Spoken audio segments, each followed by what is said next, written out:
Okay, picture this. You have two of the world's biggest political power centers, Washington, D.C. and London. Mm-hmm.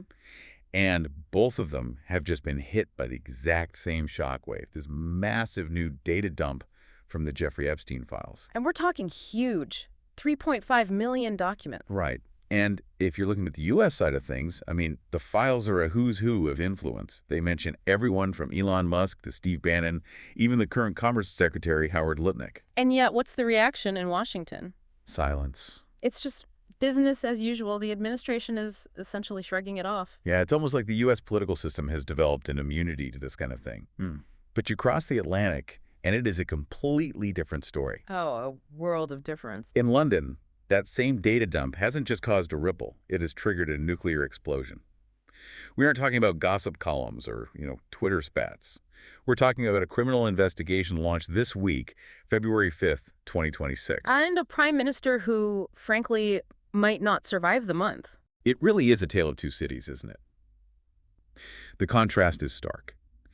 And at the absolute center of this British meltdown is one man, Peter Mandelson. The man they call the Prince of Darkness. Which, honestly, is quite the nickname to carry around in politics. It fits, though. Mandelson is the architect of the modern Labour Party. He's a survivor. He has shaken off career-ending scandals before, twice, actually. But this time feels different. The Mandelson files suggest his luck has finally run out. And unfortunately for Prime Minister Keir Starmer, he's the one who chose to tie his own political fate directly to Mandelson's. And that's the mission for this deep dive. We aren't just gossiping about a scandal.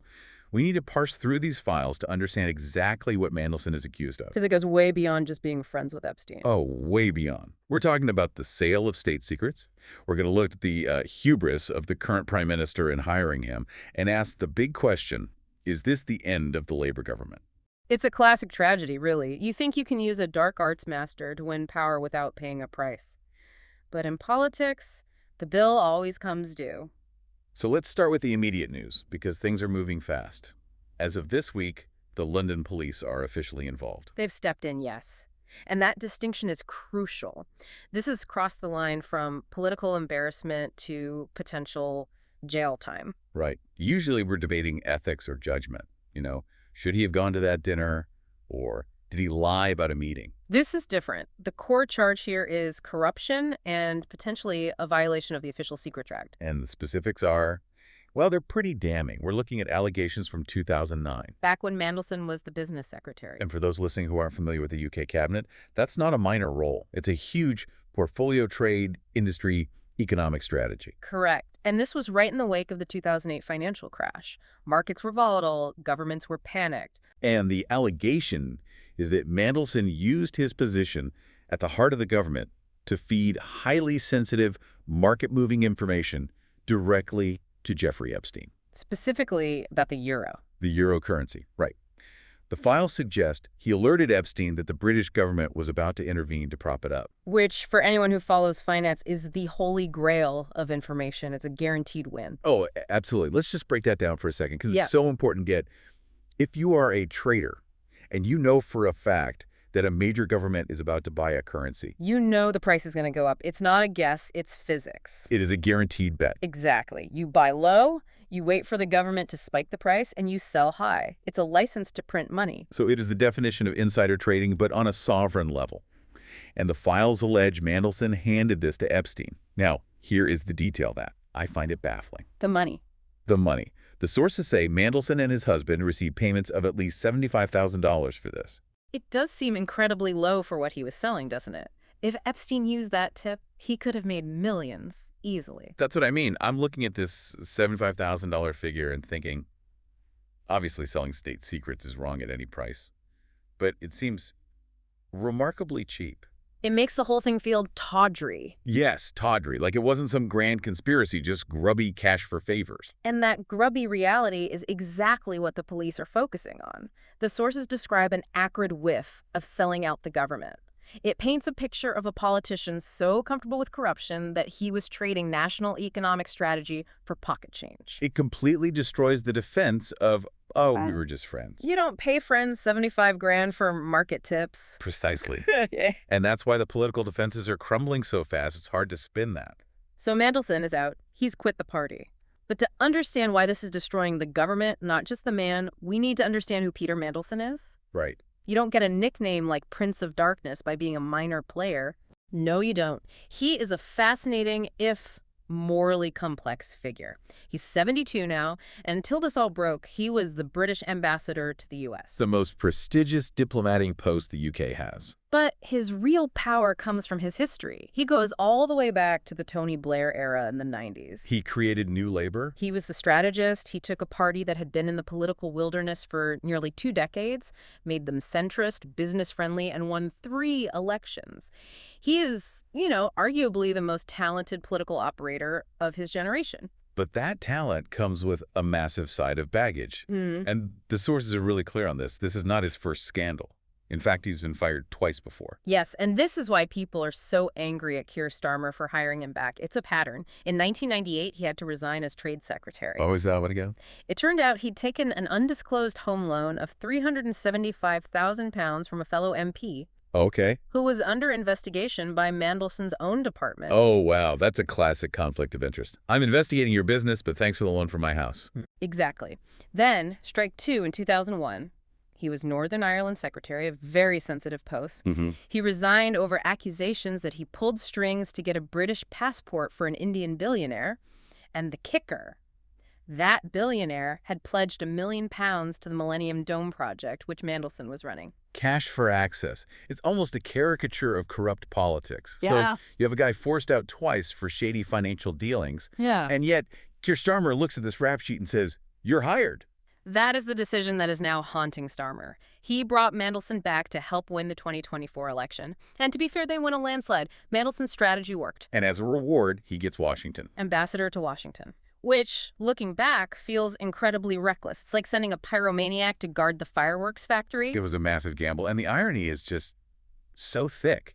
He was actually removed from that ambassador role less than a year ago. Because the first batch of Epstein emails surfaced. Right. Those just showed a friendship. And Starmer must have thought, okay, we'll fire him from the job. Problem goes away. But the problem didn't go away. The new files make those early emails look... What was the word the sources used? Quaint. Quaint. Never a good sign when friendly emails with a sex offender is the best case scenario. Exactly. The new files move the needle from unwise friendship to criminal enterprise. And that brings us to the Prime Minister, Keir Starmer. He is now the one in the firing line because he's the one who rehabilitated Mandelson. Let's look at Starmer's reaction. He faced Parliament on Wednesday. And usually a Prime Minister tries to deflect, buy some time. But this sounded different. It was brutal. Starmer didn't defend him. He threw him under the bus, backed up the bus, and ran over him again. What were the words? He said Mandelson betrayed our country and lied repeatedly. Strong words. But here's the problem. Starmer then had to admit that he knew about the friendship between Mandelson and Epstein before he appointed him. Oh. He claims he didn't know about the money or the secrets, but he knew they were associates. And that's the thread that unravels the whole sweater, isn't it? You knew he was close to the world's most notorious sex trafficker, but you thought, well, he's a good strategist, so it's worth the risk. And that calculation placing political strategy above moral due diligence is what has the Labour Party in open revolt. We're not just seeing opposition attacks. Starmer's own cabinet is turning on him. We have to talk about Wes Streeting. He's the health secretary. And widely seen as the heir apparent, right? The guy who takes over if Starmer goes down. Exactly. So when he speaks, it really matters. And he did not mince words. What did he say? He said he felt bitterly betrayed, that Mandelson betrayed 2 prime ministers and Epstein's victims. He even talked about how Mandelson had mentored him personally. It wasn't just political, it was emotional. When your top lieutenant is using words like betrayal in public, the ship is taking on water. The mood among MPs is described in the sources as terminal. One said Starmer's days are numbered, because this scandal reinforces a narrative that has dogged Starmer for a long time. The idea that he's a hollow man? Precisely. That he lacks a political and intellectual core. The criticism is that he's easily manipulated by strong advisors, and the sources specifically point to Morgan McSweeney, His chief advisor. the man behind the curtain. And reportedly, McSweeney was the one pushing hard for Mandelson's return. So the narrative becomes, Starmer traded his integrity for Mandelson's dark arts to win an election because his advisor told him to.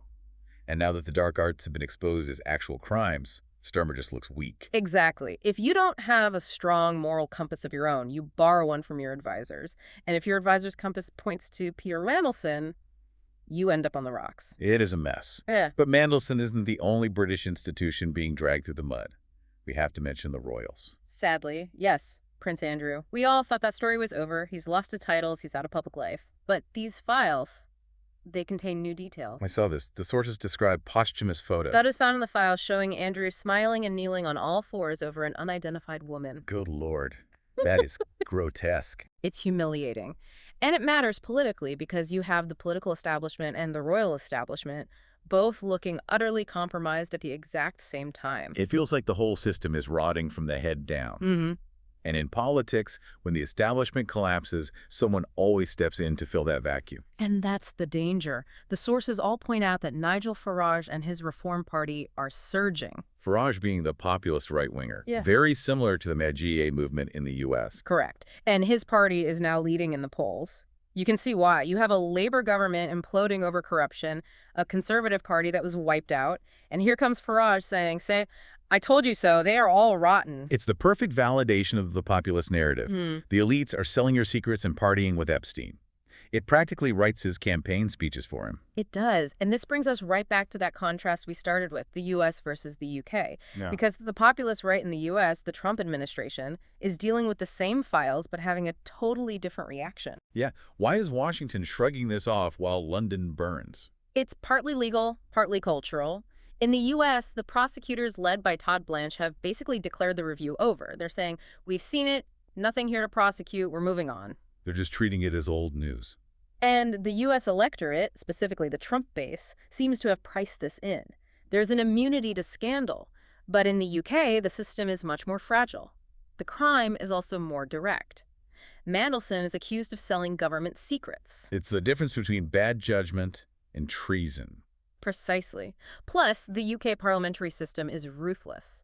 A prime minister can be ousted by his own party overnight. If the MPs decide Starmer is a liability, they can remove him next week. That volatility makes the situation feel so much more critical. And let's not forget the bland damage Starmer ran on integrity. Mr. Rules. Mr. Rules, exactly. By bringing Mandelson back, a man who represents the absolute worst of the old boys club, the backroom deals, Starmer didn't just make a bad hire. He undermined the central promise of his leadership. So for the listener trying to make sense of all this, what is the big takeaway? I think the lesson is about the ghosts of political pasts. In the modern world, nothing stays buried. We tend to think if a politician survives a scandal, they're safe, they're Teflon. Mandelson was the ultimate survivor. He was supposed to be bulletproof. He was. But this story shows that unresolved history is a landmine. Starmer thought he could use Mandelson's genius and ignore his baggage. But hiring a compromised figure for short-term gain created a structural weakness in his entire government. It's a lesson in due diligence. Just because someone is useful doesn't mean they are safe to have in the building. And it raises a really uncomfortable question. Think about it. Labour has hundreds of new MPs, new energy, new ideas. Yet when they needed a top advisor and ambassador to their most important ally, where did they go? Back to the 72-year-old guy from the 90s. Exactly. It screams of a lack of confidence in the new generation.